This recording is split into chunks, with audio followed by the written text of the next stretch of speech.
बिस्मिल्लाहिर्रहमानिर्रहीम। अस्सलाम वालेकुम नाज़रीन, आप यूट्यूब चैनल देख रहे हैं। मैं इमरान खान हूँ। ख़बरें बहुत सारी हैं, लेकिन सबसे पहले वो ख़बर जिसने सुबह से यानी एतवार की सुबह से लेकर अब तक तहलका मचाया हुआ है पूरे पाकिस्तान में। सोशल मीडिया के ऊपर लोग धड़ाधड़ उसको शेयर कर रहे हैं। कुछ उसके मनाज़िर तो ऐसे हैं वो शेयर करने भी नहीं चाहिए, कुछ लोगों ने बेवकूफ़ी में वो शेयर कर दिए। लेकिन ये वकूआ है क्या, यानी जब इतना ज़्यादा इसको डिस्कस किया गया, मैं नॉर्मली ऐसी चीज़ों में नहीं जाता, लेकिन क्योंकि इसमें लॉ एंड ऑर्डर है और ये मुल्क का एक अहम तरीन इशू बन गया आज के दिन में। थोड़े दिन पहले भी हमने विजुअल देखे थे, भावल नगर से पुलिस वालों को बहुत फेंटी लगी थी, मार कुटाई हुई थी, बाद में सुलह सफाई हो गई थी, पुलिस ने एतराफ़ कर लिया था। यानी मेरे एक दोस्त हैं, सीनियर जर्नलिस्ट हैं और उनका ताल्लुक़ गुजरात से है। लगभग 20 साल से वो जर्नलिज्म कर रहे हैं। अब्दुल सत्तार साहब ने मुझे कहा, और मैंने कहा यार ये कैसे हो सकता है, जो वकूआ भावल नगर में हुआ था वो किसी और तरह का था, ये इसके साथ कैसे उसको कंपेयर किया जा सकता है। उसने कहा जी हम ये कंपेयर नहीं कर रहे कि मारा किसने, वो कह रहे जी हम कंपेयर ये कर रहे हैं कि गुजरात खारियां थाने में जो हुआ उसके बाद जो कुछ हुआ वो मिलता जुलता है। यानी वहाँ पे भी पुलिस ने बाद में कहा जी हमारी गलती थी, हम आइंदा नहीं करेंगे, कोई लाइन क्रॉस नहीं होगी। बाद में पुलिस ने कहा कि हम कोई कार्रवाई भी नहीं करना चाहते और उन्होंने की भी नहीं। तो यहाँ पे मिलती जुलती चीज़ें हुई हैं। वकूआ है क्या, मैंने ये अब्दुल सत्तार साहब को आप देख लीजिए, और इसकी बहुत सारे विजुअल सोशल मीडिया पे चल रहे हैं जो नहीं चलने चाहिए। तो कुछ विजुअल्स ऐसे हैं जो चल जाए तो खैर है, कुछ ऐसे हैं जो नहीं चलने चाहिए, मायूब है। ख्वाजा सराओं के साथ पुलिस का झगड़ा हुआ कैसे, ये अब्दुल सत्तार साहब ने मुझे बताया। उन्होंने कहा जी कि हीरा नामी कोई एक ख्वाजा सरा है, वो अपने किसी दोस्त के साथ मोटरसाइकिल पे रात गए, ट्रैवल कर रहे थे। अब ये दो मौक़िफ़ है, पुलिस का मौक़िफ़ ये है कि वो नशे में थे, जबकि उनका मौक़िफ़ है कि वो नशे में नहीं थे। बहरहाल पुलिस ने उनको रोका, वहाँ पे तर्क कलामी हुई और उसके बाद वो चले गए, पुलिस जो है या भाग गए पुलिस के बकौल। फिर पुलिस ने जाकर उनको पकड़ लिया पीछे से और पकड़ के ले जाके थाने में बंद कर दिया। अब थाने के अंदर जो है वो माफ़ी तलाफ़ी हुई, यानी माफ़ी तलाफ़ी इस सेंस में कि पुलिस वालों के बकौल इन्होंने माफ़ी मांगी और कहा कि आइंदा ऐसा नहीं करेंगे, और पुलिस ने इनको छोड़ दिया। जबकि पुलिस के बकौल ख्वाजा सरा ने यह कहा कि अब हम इकट्ठे खाना भी खाएंगे और जल्द खाएंगे, और ये सुलह सफाई हो गई और वो अपने घर चले गए। ये है पहला एपिसोड रात गए का। अब उस ख्वाजा सरा ने जाके अपने साथियों को बताया। अच्छा, दूसरी तरफ जो ख्वाजा सरा है उनका मौक़िफ़ मुख्तलिफ है, वो बाद में बताता हूँ। ख्वाजा सरा ने जाके अपने साथियों को बताया और उन्होंने जाके जो कहानी बताई, उन्होंने कहा जी मुझे पुलिस उठाकर ले गई थी। पहले उन्होंने जो रास्ते में रोककर मेरी तलाशी ली, उसमें उन्होंने नाजेबा हरकत की, और उसके बाद जब थाने हमें लेकर गए, जिस पे वहाँ मौके पे लड़ाई हो गई और वहाँ से चले गए नाराज़ होके या पुलिस के साथ झगड़ के, और बाद में पुलिस ने हमें उठा लिया और थाने ले जाकर ज़्यादा बदतमीज़ी की, और कोई बरहना करने वाली बात है वो वहाँ पे उसने ये क्लेम किया। तो उसके साथ ही इकट्ठे हो गए। तो बहुत सारे ख्वाजा सराओं ने मिलकर, यानी 1 दर्जन के करीब तो वो वीडियो उसके अंदर कहीं ना कहीं नज़र आ रहे हैं, या इसके कम है या थोड़े ज़्यादा हो सकते हैं, लेकिन 1 दर्जन का एस्टीमेट है वो जो नज़र आ रहे हैं। वो गए और उन्होंने जाके पुलिस स्टेशन के ऊपर अटैक कर दिया। उन्होंने पुलिस स्टेशन पे पत्थर मारे, वो पुलिस स्टेशन के अंदर घुस गए, उन्होंने असला छीनने की कोशिश की, उन्होंने जाके पुलिस वालों को मारना शुरू कर दिया और पुलिस वालों को पकड़ के थानों से बाहर निकाला। कोई बेचारे पुलिस वाले यूनिफॉर्म पे थे, कोई बगैर यूनिफॉर्म के थे, उनको बाहर लेकर आए, को ज़मीन पे बैठा हुआ भी दिखाया गया। और थाने का सामान और जो वहाँ पे एक एरिया बना हुआ है थाने के अंदर, खिदमत मरकज़ या वो जो शीमेल डेस्क एक होता है, वो भी वो खींच तान के बाहर ले आए और ला के उन्होंने सड़क के ऊपर रख दिया सामान, और तोड़ फोड़ की और नारेबाजी की और पुलिस के साथ लड़ाई की। इस बीच में कुछ ख्वाजा सराओं ने जो ऐनी शाहिदीन है उनके मुताबिक अपने कपड़े उतारना शुरू कर दिए, और उन्होंने पुलिस को कहा कि देख लो तुम यही चाहते हो। तो ये एक बड़ी तकलीफ दे चीज़ थी। देखें होता क्या, हमारी सोसाइटी में हम ख्वाजा सराओं को बिल्कुल इज्जत नहीं देते और उन्हें खिलौना समझते हैं। जैसे ही कोई उन्हें देखता है उनके ऊपर हंसना शुरू कर देता है। वो कोई काम करना चाहे तो वो काम ही नहीं कर सकते, जहाँ वो काम करते हैं सब लोग उन्हें छेड़ते हैं। अगर कोई ख्वाजा सरा स्कूल में, कॉलेज में, यूनिवर्सिटी में पढ़ना चाहे तो उसके आसपास के तालिब इल्म उसके साथ क्या सलूक रखते हैं ये मुझे आपको बताने की ज़रूरत नहीं है। कोई अगर किसी दफ्तर में काम करना चाहे तो उसके जो कुलीग्स हैं उसके साथ कैसा सलूक करते हैं, तो उसको एक इंटरटेनमेंट का जरिया बनाया हुआ होता है। सवाए इंटरटेनमेंट के काम के ये लोग और कोई काम कर ही नहीं सकते, सिर्फ लोगों को इंटरटेन कर सकते हैं। जहाँ ये कोई सीरियस ज़िंदगी गुजारना चाहते हैं लोग इनका जीना आराम कर देते हैं। तो ये बात तो सच है कि जब ये पुलिस के काबू आ जाए या किसी के भी काबू आ जाए तो लोग इनका मजाक उड़ाते हैं और इनकी जो कमी है उस पर इनको जिच करते हैं। तो अब ये गुस्से के अंदर आए ख्वाजा सरा और उन्होंने जाके ये सब कुछ किया है। अच्छा, बाद में जो सहाफ़ी उनके बकौल रेशम नामी कोई ओहदेदार है ख्वाजा सराओं का, और उसकी वजह से जो है वो सुलहनामा हो गया और पुलिस ने पूरी यकीन दहानी कराई कुछ चीज़ों की। पुलिस ने यकीन दहानी कराई कि आइंदा ऐसा नहीं होगा जो हुआ है, और कोई कानूनी कार्रवाई उन ख्वाजा सराओं के खिलाफ नहीं की जाएगी जिन्होंने पुलिस स्टेशन पर कब्जा करने की या उसे फतह करने की कोशिश की है। तो इसलिए वो अब्दुल सत्तार साहब का ये मानना था या और दोस्तों का कि ये वाकया मिलता जुलता ही है, लेकिन मार उस नौयत की पुलिस को नहीं पड़ी। बहरहाल देखते हैं पुलिस इसके ऊपर क्या कहती है। बहरहाल पुलिस वाले जख्मी भी हो गए और उनकी तस्वीर भी आप देख सकते हैं। तो ये ख्वाजा सराओं ने मारा, ख्वाजा सरा भी जख्मी हुए हैं। उन्होंने बेचारों ने अपने जख्म मीडिया वालों को दिखाए भी है कि देखें हमें चोटें लगी हैं, पहले हमें मारा गया पुलिस की जानिब से, उसके बाद हमारा ये रिएक्शन था। एक और ख़बर है नादरीन, और ये एक बड़ी खबर है। खबर यह है मखसूस नशिस्तों के हवाले से जो केस है वो सुबह लगने जा रहा है सुप्रीम कोर्ट ऑफ पाकिस्तान में। इस पे दो बड़ी अहम चीज़ें हुई हैं, डेवलपमेंट्स, ये मैं आपको बता देता हूँ, और ये बहुत बड़ी खबर बनने जा रही है। पेशावर हाई कोर्ट का फैसला फौरी तौर पे मुअत्तल किया जाए। सबसे पहले तो पाकिस्तान तहरीक-ए-इंसाफ या सुन्नी इत्तेहाद कौंसिल के जो वकला हैं वो सुप्रीम कोर्ट ऑफ पाकिस्तान में ये कहने जा रहे हैं कि पेशावर हाई कोर्ट का फैसला उसको मुअत्तल किया जाए। इलेक्शन कमीशन मखसूस नशिस्तों पर मुंतखब अरकान को डी नोटिफाई करे, यानी फौरी तौर पे जो अदालत में इस्तदा है वो ये है कि खैबर पख्तूनख्वा की जो कोर्ट ने फैसला किया उसको तो फारिग करे, जिसके मुताबिक मखसूस नशिस्तें जो पार्टियां हारी हैं उनको मिल जाएंगी। दूसरा, जो अरकान जिनको नोटिफिकेशन दिया गया इलेक्शन कमीशन की जानिब से उनको डी नोटिफाई किया जाए। सुन्नी इत्तेहाद कौंसिल ने सुप्रीम कोर्ट में नई दरखास्त दायर कर दी है। एडवोकेट फैसल सदीकी ने अदालत से अबूरी रिलीफ मांग लिया है, केस की समाअत कल होगी। अच्छा, ये जो अबूरी रिलीफ है वो ये है कि जी इसके ऊपर ये तो पहले करें ना, स्टेटस को तो एक मेंटेन करें, उसके बाद देखते हैं फिर क्या होना है। अच्छा, फवाद चौधरी साहब ने इसमें बड़ी ज़बरदस्त राय दी है। वो ये कह रहे हैं कि सुप्रीम कोर्ट में मखसूस नशिस्तों के केस के दो हिस्से हैं। पहला हिस्सा ये है कि अगर आज़ाद हैसियत में मुंतखब अरकान एक ग्रुप बना ले तो उनकी क्या हैसियत होगी, यानी जो आज़ाद अरकान जीते हैं वो अपना एक ग्रुप बना लेते हैं तो उनकी हैसियत क्या होगी। मिसाल के तौर पे 100 बंदे आज़ाद जीत गए हैं, उनको 33 नशिस्तें मिलनी चाहिए, तो वो अगर अपना 100 बंदे एक ग्रुप बना लेते हैं और वो नशिस्तें उनको वो कहते हैं जी क्लेम करते हैं हमें नशिस्तें दे, तो उनकी हैसियत क्या होगी। नंबर 1 पॉइंट ये है। नंबर 2 पॉइंट उनका ये है कि क्या मखसूस नशिस्तें सियासी जमातों में उनकी नुमाइंदा हैसियत से ज़्यादा तादाद में तकसीम की जा सकती हैं या नहीं।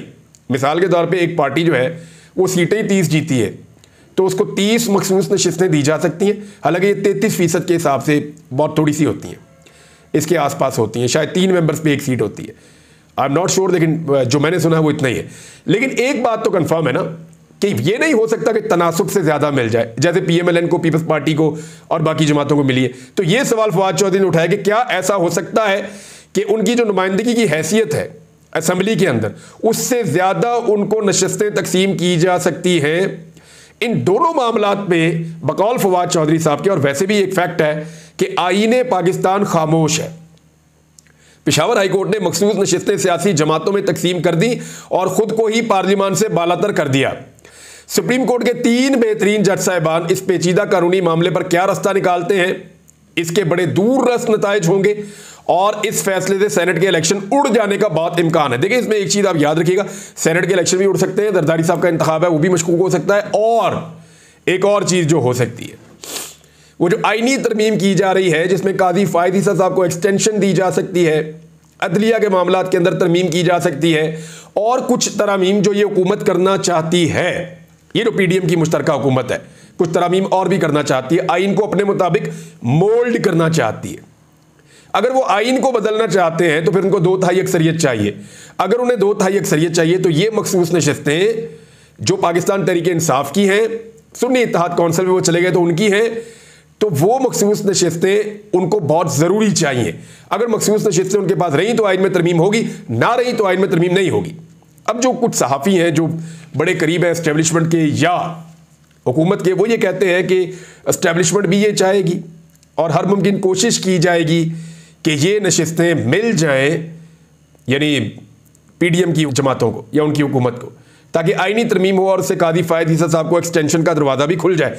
PTI ने इसको एक सियासी रिश्वत करार दिया है कि काजी फायद ईसा साहब ने जो कुछ भी किया, अगर ये उन्हें मिल जाती है एक्सटेंशन तो ये एक सियासी रिश्वत है, और उसके ऊपर उन्होंने बड़ी तनकीद की है। एक और खबर है नाज़रीन, पाकिस्तान पीपल्स पार्टी के हवाले से बड़ी इंटरेस्टिंग खबर है, मैं आपके सामने रख देता हूँ। पाकिस्तान पीपल्स पार्टी पार्लियामेंटेरियन की सदारत पे जरदारी साहब ने तो छोड़ दिया, सदर बन गए हैं, जरदारी और बिलावल में इख्तलाफात, ये रिपोर्ट हुआ है जी अखबार के अंदर।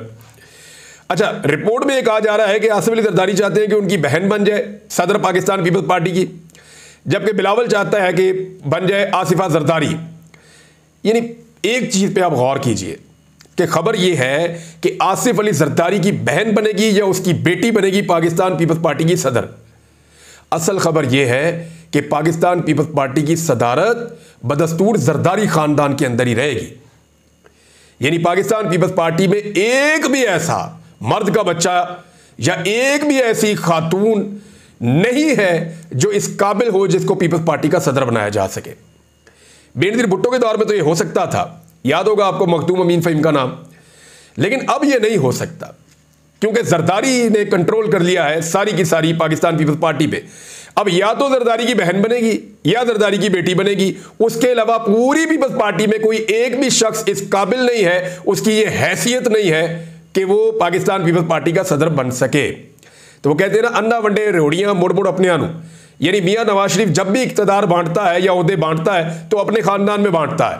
इस तरह आसिफ अली जरदारी भी जब भी कुछ बांटने की बारी आती है तो अपने खानदान में बांटता है। तो ये इनका तरीका वारदात है और इसी के ऊपर ये हमेशा चलते रहे हैं। नाज़रीन, गंदुम बहरान में एक बड़ी खबर है। हुकूमत जो है वो बजाय इसके कि इसकी इंक्वायरी करे, क्योंकि इसमें बड़ों बड़ों के नाम आ रहे हैं। शहबाज शरीफ साहब जो हैं वो भी अपने दौर में गंदुम इंपोर्ट करवाते रहे हैं, निगरान हुक्मरान भी अपने दौर में गंदुम इंपोर्ट करवाते रहे हैं। और शहबाज शरीफ का जो पिछला दौर था, जो पीडीएम का तबाही का पहला दौर था, उसमें भी ईसीसी के इजलास में ऐसे फैसले किए गए हैं। ये जो फंदा है ये इन सारों के गले में जाकर फिट होता है और अरबों रुपए का फंदा है। यानी मुजम्मल असलम ने बड़ी ज़बरदस्त बात लिखी। उन्होंने लिखा कि एक्चुअली हुआ ये कि पाकिस्तान ने IMF से मर मर के रो के 1.1 अरब अमरीकी डॉलर मांगे, इतने मुज़ाकरात किए, इतने तरले किए, इतनी मिन्नतें की, इतनी महंगाई की, सारी बातें मानी और फिर पैसे मिले। और उतना ही पैसा सिर्फ एक गलत फैसले की नतीजे में पाकिस्तान ने उड़ा दिया और वो करप्शन की नज़र हो गया और लोगों की जेबों में चला गया। ये मुजम्मल असलम साहब ने पॉइंट आउट किया था। तो एक्चुअली पाकिस्तान जितने मर्जी पैसे दुनिया से मांगता रहे, जितना मर्जी कर्जा लेता रहे, अगर पैसा ऐसे ही उड़ाना है, ऐसे ही लुटाना है, तो फिर यही होना है। एक तो ये 90 अरब से ज़्यादा का एक डायरेक्ट एक स्कैंडल है, जबकि इसका जो नुकसान है वो 300 अरब रुपए तक का उसका तखमीना लगाया जा रहा है। उसकी वजह यह है कि किसानों का बहुत बड़ा नुकसान अभी तक हो रहा है, और अगर ये किसानों का नुकसान, पाकिस्तान का नुकसान, ये सारा इकट्ठा किया जाए तो ये बहुत बड़ा हो जाएगा। फर्ज करिए अगर इससे छोटा सा स्कैंडल भी इमरान खान के दौरे हुकूमत में आया होता तो अब तक इसकी मालियत पाकिस्तान के मीडिया ने चीख चीख के, चिल्ला चिल्ला कर, और पीडीएम की जमातों ने नाच नाच के घुंघरू तोड़ लेने थे और उन्होंने ये कहना था कि 10,000 अरब का, यानी उन्होंने इसको बहुत बड़ा बना देना था, इतना बड़ा बना देना था कि ये पाकिस्तान के बजट से भी बड़ा स्कैंडल हो जाना था। और ये कहा जाता कि पाकिस्तान की तारीख का अब तक का सबसे बड़ा स्कैंडल बेनकाब हो गया। नाजरीन, इस किस्म की खबरें जो हैं वो गला फाड़ फाड़ के पाकिस्तान की मीडिया ने देनी थी अगर इमरान खान साहब के दौर में इसका अशरे अशीर भी हुआ होता, क्योंकि मामला तो इमरान खान से है, क्योंकि वो एंटी स्टेटस को है। अभी तक वो स्टेटस को का हिस्सा नहीं है। जब इमरान खान स्टेटस को बनेंगे तो तब उनको भी भुगतना पड़ेगा। बहरहाल मामला ये है कि इसके अंदर हुकूमत सही इंक्वायरी नहीं कर रही। यानी फंदा जो है वो किसी के गले में भी फिट नहीं किया जा रहा, सिर्फ गोंगलुओं से मट्टी झाड़ रहे हैं। उसने कह दिया, उसने कह दिया, उसने कह दिया, उसको बुला लिया, शहबाज शरीफ ने नवाज शरीफ से मिल लिया, नवाज शरीफ ने शहबाज शरीफ को बुला लिया, उससे बात होगी, पीपल्स पार्टी ने एहतजाज कर दिया, किसान जो है वो बाहर निकल रहे हैं, उनको गिरफ्तार कर दो। ये सारा मामला गोल गोल करके घुमा घुमा के टाइम गुजारने की कोशिश कर रहे हैं, लेकिन ये बहुत बड़ा स्कैंडल है, इनकी जान छूटनी नहीं है। मुजम्मल असलम ने एक निशानदेही की है, यानी वफाकी हुकूमत ने पंजाब हुकूमत को 20 लाख टन गंदम खरीदने की इजाज़त दे दी। अब ये बैंक से पैसा लेकर लेंगे। मुजम्मल असलम ने इस पर क्या कहा, क्या पंजाब हुकूमत के खजाना में रकम नहीं है नकद गंदम खरीदने की? हैरत है, पूरे मुल्क का 52% आमदनी का हिस्सा पंजाब को जाता है, इसके बावजूद बैंक से कर्जा ले रहे हैं। दूसरी तरफ खैबर पख्तूनख्वा हुकूमत के पास सिर्फ 14% आमदनी आती है और वो नकद 30 अरब रुपए की गंदम खरीदने जा रहा है और कर्ज भी नहीं ले रहा। मीडिया में शोर मचाया जाता है खैबर पख्तूनख्वा हुकूमत कंगाल है, मगर यहां तो उल्टा है, पंजाब अपने पैसों से गंदम भी नहीं खरीद सकता। आखिर कहां है ये रकम जो खर्च हो रही है, जो 3000 अरब से ज्यादा है? अच्छा, मरियम नवाज ने क्लेम किया था कि मोहसिन नकवी सूबा सरप्लस छोड़कर गए। लेकिन अब गंदम खरीदने के लिए भी मुबैना तौर पे जो पैसा है वो बैंक से लिया जाएगा। तो पंजाब गवर्नमेंट का अपना पैसा कहाँ गया? अगर खैबर पख्तूनख्वा जैसा गरीब सूबा अपनी गंदम खुद खरीद सकता है तो पंजाब को भी खरीदनी चाहिए। लेकिन बड़ी खबर तो यह है कि अभी तक गंदम की खरीदारी शुरू ही नहीं हो सकी और किसानों ने एक धमकी दी है। किसानों ने बड़ा क्लियरली कह दिया है कि अब हम सड़कों पर आकर एहतजाज करेंगे और उन्होंने कहा कि करप्शन की ताकत से 6 करोड़ काश्तकारों को ज़िबा कर दिया गया है। गंदम इंपोर्ट करने वाले किरदारों को फांसी लगनी चाहिए जिन्होंने किसानों के चूल्हे बुझा दिए, वाकई उनके साथ ये होना चाहिए। 10 मई को बाद नमाज जुमा मुल्तान से एहतजाज शुरू करेंगे। हजारों की तादाद में किसान और सैकड़ों की तादाद में ट्रैक्टर ट्रालियां सड़कों पर होंगी। हमारा मकसद एहसास दिलाना है कि ज़राअत के बगैर हमारा गुजारा नहीं है, इसलिए हमारे पास एहतजाज के सिवा कोई और ऑप्शन नहीं है, ये खालिद खोखर साहब ने कहा, किसान रहनुमा है। नाज़रीन, इमरान खान साहब का एक स्टेटमेंट है, मैं आपके सामने रख देता हूं। वो बार बार ये बात कर रहे हैं और पाकिस्तान तहरीक इंसाफ इसको शेयर कर रहा है। उन्होंने कहा कि जिसने सीसीटीवी फुटेज चुराई है उसी ने 9 मई करवाई है। यानी इमरान खान बार बार ये बात कर रहे हैं कि सीसीटीवी फुटेज लेकर आओ, जिसने भी सीसीटीवी फुटेज चोरी की है उसी ने 9 मई का वाकया भी करवाया है। एक अफसोसनाक खबर है कि जो सहाफ़ी शाहिद असलम है उनको पाकिस्तान छोड़ना पड़ गया है और उनको भी लगातार जान से मारने की धमकियां दी जा रही हैं सोशल मीडिया के थ्रू भी, और इसी वजह से उन्हें पाकिस्तान छोड़ना पड़ा। उन्होंने जनरल रिटायर कमर जावेद बाजवा जो साबिक आर्मी चीफ हैं उनके असासों के हवाले से एक खबर दी थी, जिसके बाद उनके लिए मुश्किलात पैदा हुई, वो गिरफ्तार भी हुए, अब उन्हें पाकिस्तान छोड़ना पड़ गया है। जनरल बाजवा के असासे और इसके बारे में कुछ और चीज़ें जो हैं वो आजकल बहुत डिस्कस हो रही हैं और जनरल बाजवा भी बहुत सारे लोगों से राब्ते में बात करेंगे बाद में। अब तक के लिए इतने, अपना ख्याल रखिएगा, अपने चैनल का भी। अल्लाह हाफ़िज़।